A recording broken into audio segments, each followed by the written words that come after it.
Polícia se buka tuir cidadão sira nebemak usa ID falso, onde colhe ata soro líder sira lihusi media social.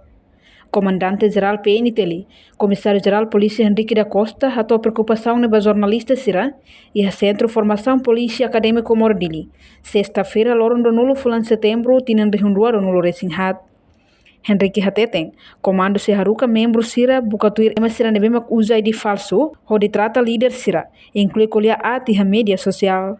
Hakara katofo crítica ba líder sira nesse serviço, laos lihusi media social. E pior, usa ID falso tang, se iha maneira selo. Ori ganele kita sinafatin buka tuir ema sira nebema dalam rumah, balu posting buat balu dalam rumah terata ikan naik sira tantu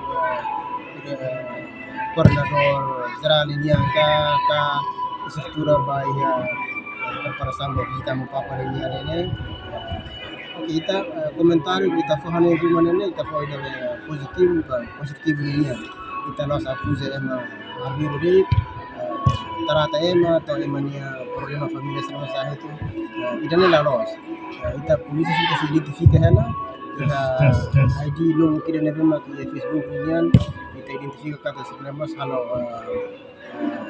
saya acusação ba ema abiru kita sebelum para tuanya sudah identifikasi. Reportagem Melania Conceição, Televisão Timor Post.